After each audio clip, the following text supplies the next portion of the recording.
निवडणुकीनंतर ही योजनाच बंद होईल. पण आज निवडणूक होऊन 1.5 वर्षाचा कालावधी झालेला आहे. आजही योजना यशस्वीरित्या सुरू आहे. आज अर्थसंकल्पामध्ये त्यांनी उल्लेख केला की पुढेही ही योजना अशाच पद्धतीने आम्ही सुरू ठेवणार. त्याच्यामुळे शंका कुशंका हे घेण्याचं काम विरोधकांनी आधी सुद्धा केलं.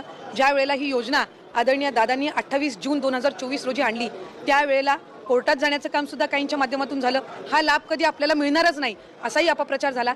त्याच्यामुळे कुठल्याही अपप्रचाराला बळी न पडता लाडक्या बहिणींसाठी हा लाभ हा कायमस्वरूपी महायुतीच्या सरकारच्या माध्यमातून सुरू राहील ही हमी आज पुन्हा एकदा या अर्थसंकल्पाच्या माध्यमातून राज्याचे मुख्यमंत्री फडणवीस साहेबांनी दिलेली. पण मला आपल्या माध्यमातून सुद्धा सांगायचं आहे की 1500चा लाभ हा लाडक्या बहिणींसाठी अशाच पद्धतीनं सुरू ठेवण्याच्या दृष्टिकोनातून विभाग म्हणून आम्ही त्या ठिकाणी काम करत आहोत. मुख्यमंत्री माझी लाडकी बहीण ही योजना ही त्या ठिकाणी कायमस्वरूपी अशाच पद्धतीनं सुरू राहील या संदर्भातली त्यांनी घोषणा केली आणि त्यासाठी सुद्धा अधिकाधिक सक्षमपणाने ही योजना पुढच्या कालावधीमध्ये राबवण्यात येईल या दृष्टिकोनातून त्यांच्या मार्गदर्शनाखाली दोन्ही उपमुख्यमंत्री आदरणीय शिंदेसाहेब आदरणीय सुनेत्रा काकी यांच्या मार्गदर्शनाखाली आम्ही पुढच्या कालावधीमध्ये राबवू. याआधी सुद्धा अनेकदा या संदर्भातला उल्लेख झालेला आहे की 2100च्या बाबतचा जो योग्य वेळी निर्णय आहे तो हे महायुतीचं सरकार घेईल. मुख्यमंत्री माझी लाडकी बहीण ही योजना महिलांना सक्षम करण्याच्या दृष्टिकोनातूनच पहिल्यांदा आणण्यात आली आणि आज साधारणपणे ज्या पद्धतीनं हा लाभ सुरू आहे, अनेक अशा महिला आहेत ज्यांनी त्या 1500च्या लाभातून ज्या आपल्या घरखर्च भागवतात, अनेक त्यांचे आरोग्य उपचार असतील ते सुद्धा करतात. पण लघु उद्योजकांकडे सुद्धा किंवा छोट्या मोठ्या व्यवसायांकडे सुद्धा या 1500च्या लाभाच्या दर महिन्याच्या माध्यमातून महिलांनी पाऊल उचललेली आहे आणि आमच्यासाठी अशा अनेक सकारात्मक ज्या केस स्टोरीज आहेत त्या निश्चितपणाने लक्षात घेऊन पुढच्या कालावधीमध्ये फायनान्शियल लिटरसी ज्याचा उल्लेख किंवा आर्थिक सक्षमता महिलांमध्ये आणणं ह्या दृष्टिकोनातून आम्ही काम करणार आहोत. जेणेकरून लखपती दिदी असतील यांचं उद्दिष्ट गेल्या वेळेला 37 लाखाचं होतं. 37 लाख माता भगिनी या लखपती दिदीच्या त्या ह्याच्यामध्ये लाभ घेत आहेत म्हणजे वार्षिक त्यांचं उत्पन्न 1 लाखाच्या पुढे जात आहे. त्याच पद्धतीनं यंदाच्या याच्यासाठी 25 लाखाचं उद्दिष्ट हे ठेवलेलं आहे. त्याच्यामुळे एका बाजूला लखपती दिदी आणि एका बाजूला लाडकी बहीण योजना अशा पद्धतीनं सुरू असताना हे महिलांच्या सक्षमीकरणासाठी उचललेलं हे अतिशय महत्त्वपूर्ण पाऊल महायुतीच्या सरकारच्या. हॅलो लाडक्या बहिणींनो आणि लाडक्या ताईंनो, मुख्यमंत्री माझी लाडकी बहीण योजनेचा 20वा हप्ता म्हणजे फेब्रुवारी महिन्याचा हप्ता कधी भेटतो, कोणाला भेटतो याची आतुरता आणि उत्सुकता तुम्हाला सगळ्यांनाच लागलेली असेल. यामध्येच आदिताई तटकरेंनी स्वतः व्हिडिओमध्ये सांगितलेले आहेत की लाडकी बहीण योजना कधीही बंद होणार नाही आणि जो फेब्रुवारी महिन्याचा हप्ता हा लवकरच भेटणार म्हणजे भेटणार. तर तो कधी भेटणार आहे लाडक्या बहिणींनो, तर गुढीपाडव्याला तुम्हाला वितरण मिळणार म्हणजे मिळणार, तुम्हाला भेटणार म्हणजे भेटणार.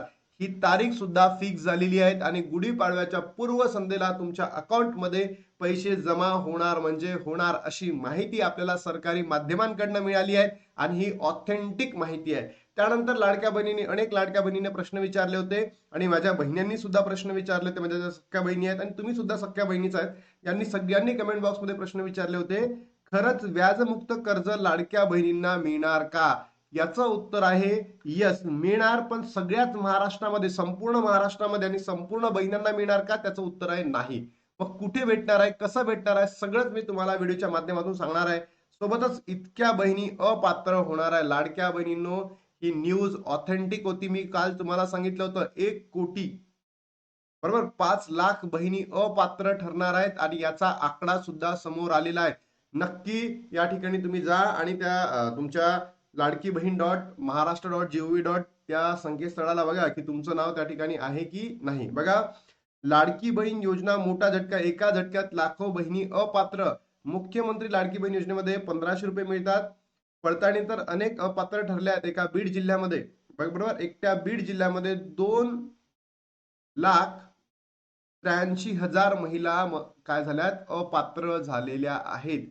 2,83,000 म्हणजे विचार करा लाडक्या बहिणींनो, एका जिल्ह्यामधून इतका जर नंबर समोर येत असेल तर महाराष्ट्रामध्ये 36 जिल्हे आहेत. 36 जिल्हे, 36 इंटू तुम्ही ऑलमोस्ट 2.83 जर लाख केलं तर जो अप्रॉक्सिमेट 1 कोटीच्या वरती हा नंबर जातो. 1,10,00,000च्या जवळपास. तर इतक्या बहिणी तर मी तुम्हाला कालच सांगितल्या होत्या 1,05,00,000. हो की नाही?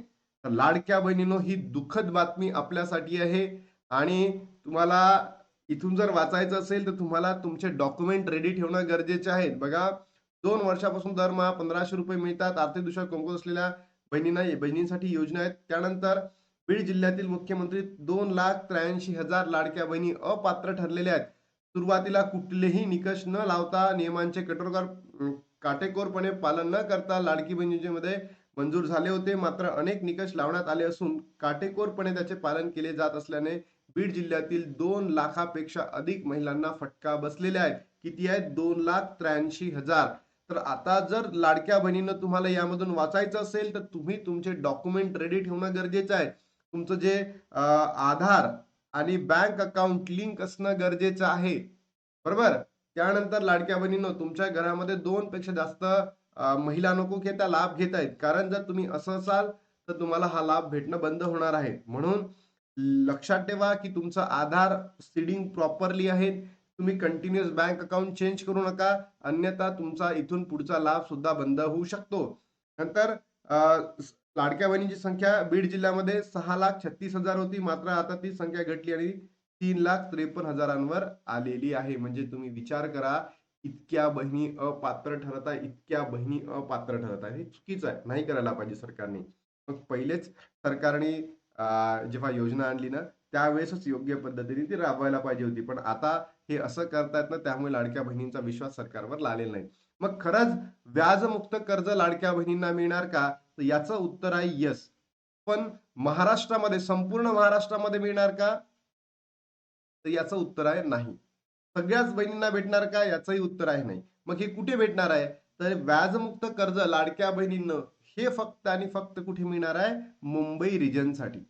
मुंबई रिजनसाठी म्हणण्यापेक्षा ज्या ठिकाणी मुंबई सहकारी बँक उपलब्ध आहे त्या ठिकाणी भेटणार आहे. म्हणजे जे महाराष्ट्राची जी एक छोटीशी बँक आहे मुंबई सहकारी बँक, ही बँक ज्या ठिकाणी असतील त्या ठिकाणीच हे कर्ज वाटप दिलं जाणार आहे. आणि आतापर्यंत 6,500 बहिणींना पैसे नाही, बहिणींना या योजनेअंतर्गत व्याजमुक्त कर्ज भेटलेले आहेत. म्हणून मी तुम्हाला सांगतोय की ही जी स्कीम आहे फक्त मुंबई प्रांतासाठी आहे. त्या ठिकाणी मुंबई कॉर्पोरेशन जी बँक आहे इस्टॅब्लिश आहे त्या ठिकाणी जर या बँकेचे शाखे आपल्या संपूर्ण महाराष्ट्रामध्ये असते तर पूर्ण महाराष्ट्रामध्ये सुद्धा इम्प्लिमेंट झाली असती स्कीम. पण सरकारला मला एवढंच सांगायचं आहे की बाबा ही जे तुम्ही या बँकेकडे जे तुम्ही व्याजमुक्ती कर्जाचा जो दिलेला असेल तोच महाराष्ट्रातील वेगवेगळ्या सहकारी बँकांकडे द्या आणि त्याच्या माध्यमातून या योजनेला ज्या अनेक बहिणींना पैशाची गरज आहे त्यांना द्या तुम्ही कर्जमुक्त, व्याजमुक्त ज्याला म्हणतो. आणि 19 तारखेपर्यंत लाडक्या बहिणींनो आपल्या अकाउंटला पैसे क्रेडिट होणार म्हणजे होणार. मी तुम्हाला 2000% सांगतोय की गुढीपाडव्याच्या पूर्वसंध्येला तुमच्या अकाउंटला पैसे जमा होणार म्हणजे होणार. कालचा व्हिडिओ, आजचा व्हिडिओ, दररोज मी हेच सांगणार तुम्हाला की होणार म्हणजे होणार. आणि ही काळ्या दगडावरची पांढरी रेषा हे सांगतोय. कारण की आपल्याला जे महिला व बाल विकास विभाग आहे यांच्या प्रमुखांकडनं ही माहिती भेटलेली आहे लाडक्या बहिणींनो. मग ज्या बहिणींना पैसे भेटलेले नाही आहेत त्यांना भेटणार आहेत का? तर लाडक्या बहिणींनो आता अपात्र ठरणार आहात तर पैसे जे पेंडिंग लाभ आहेत तो भेटणार नाही म्हणजे नाही. मग असंच वृत्तवाहिन्यांमध्ये एक न्यूज चालू होती की लाडक्या बहिणींना 3,000 रुपये मिळणार, फेब्रुवारी मार्चचा हप्ता एकत्र मिळणार. तर नाही म्हणजे नाही लाडक्या बहिणींनो, भेटणार नाही म्हणजे नाही. 2 हप्ते तुम्हाला एकत्र दिले जाणार नाही म्हणजे नाही. कोणीही सांगत असेल, कोणता युट्यूबर म्हणेल आनंदाची बातमी आहे, खुश खबर आहे, तर नाही. लाडक्या बहिणीनं तुम्हाला फक्त आणि फक्त 1,500 रुपये भेटणार आहे. तो म्हणजे फेब्रुवारी महिन्याचा. आणि तो कधी भेटणार आहे? गुढीपाडव्याच्या पूर्वसंध्येला. गुढीपाडवा काहीही म्हणजे युट्यूबर्स बघतोय ना मी, फ्यूज साठी आज वितरण होणार आहे, उद्या वितरण होणार आहे, काहीच होणार नाहीये. आणि लाडक्या बहिणीनं किती रुपये? फक्त आणि फक्त 1,500 रुपये आहे. जे पेंडिंग लाभ आहे, पेंडिंग, तो मिळणार आहे का? पेंडिंग लाभ सुद्धा मिळणार नाही म्हणजे नाही. अनेक वृत्तवाहिन्यांमध्ये चालू आहे की पेंडिंग लाभ भेटणार आहे, तेही पण नाहीये. बघा अनेक महिन्यांपासून लांबले जात आहे. फेब्रुवारीचा हप्ता जवळपास 1.5 महिने लांबणीवर गेलेला आहे. गेल्या अनेक दिवसांपासून मागच्या महिन्याचा हप्ता हा पुढच्या महिन्यात शेवटच्या 2 आठवड्यात दिला जातो. त्यामुळे यावेळी देखील तेव्हाच पैसे जमा केल्याची शक्यता आहे. परंतु आज फक्त फेब्रुवारीचा हप्ता येणार की फेब्रुवारी मार्चचा हप्ता येणार याबद्दल माहिती समोर आलेली नाही. बघा सरळ सांगितलंय, यांनी फक्त सांगितलं की मिळू शकते, पण यांनी ते लिहिताना काय सांगितलंय? नाहीच. काही दिवसांपूर्वी लाडक्या बहिणीचे 2 हप्ते एकत्र दिले होते. यामुळे यावेळेस देखील निर्णय घेण्याची शक्यता आहे. त्यामुळे महिलांना मार्च महिन्यात 1,500 ऐवजी 3,000 येते का याच्याकडे लक्ष लागले आहे. तर नो, लाडक्या बहिणीनं फक्त आणि फक्त काय 1,500 रुपये तुम्हाला भेटणार आहे म्हणजे आहेत. ठीक आहे.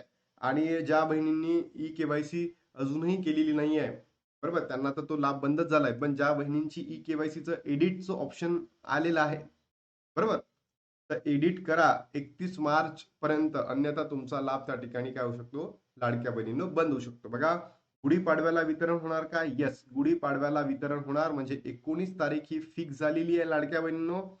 खरंच व्याजमुक्त कर्ज लाडक्या बहिणींना भेटणार का? हो. ज्या ठिकाणी मुंबई सहकारी बँक आहे त्याच ठिकाणी हे कर्ज वाटप होणार आहे आणि तिथेच त्यांना व्याजमुक्त कर्ज भेटतील. महाराष्ट्रामध्ये सरकारने निर्णय घेऊन बाकीच्या सहकारी बँकांना सुद्धा द्यायला पाहिजे, म्हणजे महाराष्ट्रातील संपूर्णच बहिणींना भेटेल. पण आता तो सध्या फक्त मुंबई रिजनसाठी आहे.